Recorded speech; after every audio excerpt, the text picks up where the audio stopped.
sorry, ladies. We know how to put this all back together, but we'll never figure out what you're upset about or what you want to eat. Says the guy who doesn't know he needs 2 intake fuel pumps and why his pistons just melted. They had it for a few months. The day I got, do I regret boosting my C8? Yes and no. So for a quick little backstory, I got my car back early December 24, shipped it to ProCharger late December 24. They had it for a few months. The day I got it back, it was leaking oil. Now this didn't completely because they had already broken the pistons with detonation. After boosting it, but never the day after getting their car back. After some quick investigation, we found that the rear main seal was leaking, and from detonation. Surprise, because we've seen the rear main seals be bad just on a factory build with completely stock parts. So while annoying, it was relatively easy for me to have Alex in the shop take the week to fix it, and we thought all would be good. It wasn't. The car was still leaking oil after that, still having too much crankcase pressure buildup. So we had to figure out why. Fast forward to late summer, it'd gotten a little bit better, but more of a seep rather than a leak. I went to an autocross event, only made it halfway through the day, and it was starting to leak oil, leaving puddles on the ground, so I had to end the day early and pretty much cancel the rest of my summer plans on tracking the car. We do a few other repairs. There's a fitting that gets replacer in the ProCharger that was leaking again, fixed that, put a catch can on the car. Nothing was really working. Now we're in September, 9 months later, car is leaking worse than it ever has been, and we decide we have to do a complete engine teardown and figure out what the heck is going on, because with all of our testing, we realize that there's something internal going wrong. Do I regret boosting my C8? Yes and no. So do I regret boosting my, do our compression test, we do our leak down test, and sure enough, do our compression test, we do our leak down test, and sure enough, cylinder 1 and cylinder 5 ring lands are completely gone. If you look earlier at some photos I post, you can see those ring lands. And again, this didn't really surprise me, because talking to Lingenfelter at the very early stages of my build, and a friend who supercharged his E-Ray that ended up having to get his internals replaced, this probably should have been done to begin with. Now, I'm not blaming anybody for this. I'm not blaming ProCharger for this. I had knowledge going into this that I had the potential risk of this happening. Anytime you highly modify your car, that's just something you highly have to modify understand and go in with. So where I regret that I've had my car 9 months and it's been in the shop for, at this point, 4 months, that is the most annoying part. I bought this car to enjoy it, go to track events, go to shows, drive it in the winter, all these things, and I haven't been So let's do a little bit of backstory, guys. I used to make a good side hustle / living by buying Lingenfelter twin turbo C6 Z06s and twin turbo C5s and adding a second intake fuel pump to them and fixing the intentional boost leaks. So when he talked about that boost leak from ProCharger, if it was a boost leak, rest assured that's an intentional boost leak. It's because there's not enough fuel in the car to keep up. The in-tank fuel pump, the single in-tank fuel pump can't keep up. So I bought a really famous car from Lingenfelter once I got really good at, actually I didn't buy it from Lingenfelter. It was a Lingenfelter twin turbo, all expenses, no expense spared. Lingenfelter knows the car well. It's the baddest C6 twin turbo car they ever built. It was Bob Durso's.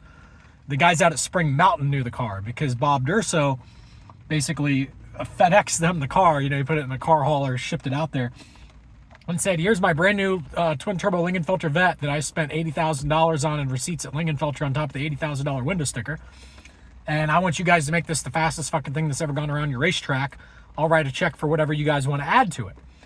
Well, right away, Lingenfelter was running, or not Lingenfelter, Ron Fellows, and I mean Ron Fellows, not just the place, Ron Fellows, the guy, okay? They all were taking the car around the track, and I learned all this hindsight when I went out there. They were really freaked out when I first went out to Spring Mountain and was whipping the C8s all over the place on the back straight, going like this, like trying to figure out what the fuck's going on with his EDIF program. And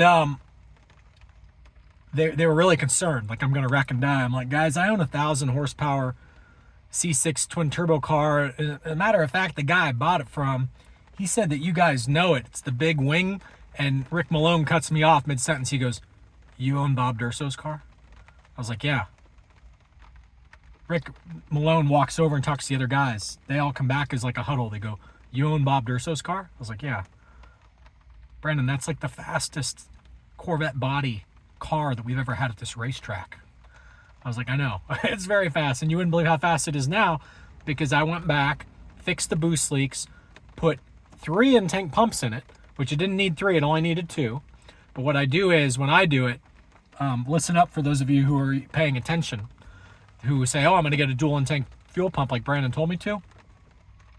If you're going to do it on a C6 or a C5 or a C7, where the tanks are a real bitch to lower out, the C8s aren't that bad. But the C5 through C7, the tanks are a bitch to lower in and out of the car. You may as well get a triple in-tank fuel pump and have them build you custom wiring harnesses for each pump, and have the fuses run up underneath your driver's seat, so that if you're driving, or have the fuses run somewhere where you can get to them easily. I put them underneath the driver's seat because I would get in cop chases and I needed to make sure that if one of my pumps died, I could turn the other one on immediately. But the point is, you can do process of elimination. When your car starts to run lean, it means one of your pumps is dead, but the other one's still on. So what you do is you pull a fuse on one of the 2 that are active. If the car is still running, chances are the fuse that you pulled is the one that's blown. Take a good look at it. But anyway, if you take and go ahead and put a good fuse into the 3rd pump, which is sitting there with an empty fuse holder, you put a fuse into it to activate the 3rd pump. Now you're back to 2 pumps. And if with the 2 pumps, the car is still running lean, well, then you got a whole separate issue. But typically there's no other issue. It's one of the pumps has gone bad. You pull out a fuse. So anyway, I had it all where I could do all this shit on the fly, so that if I was in a fucking cop chase and I start running lean with detonation, I could literally do it while I'm driving down the fucking road. And if the car died because I pulled the fuse from the remaining pump, you just push in the clutch, because this is back when C6s had clutches. You push in the clutch, and you put that fuse back in, and you put the fuse in the other pump, the 3rd pump, and now your car drives again. You can start it up. You can start it up on 1 pump, but 2 pumps makes it so it can go wide open throttle again. So I'm a little bit experienced with this, guys. But prior to all this, prior to Bob Durso's car, I have modified, when I tell you over 10 Lingenfelter cars, bought them, took them up over 1,000 horsepower, sold them. I didn't have to do anything to them other than just add the extra fuel pump and fix all the boost leaks. So Corey gets his car back from from ProCharger, claims that he had to fix something on the quote-unquote ProCharger, but what he doesn't realize is they probably already replaced the main seal once at ProCharger. Okay? So then after they replaced his main seal, maybe they did, maybe they didn't, but the point is they'd already experienced detonation. So he gets it back. He experiences detonation. He fixed the boost leak. Now he really experiences detonation because the fuel pump simply can't keep up. Okay. So he's getting massive blow-by, big detonation.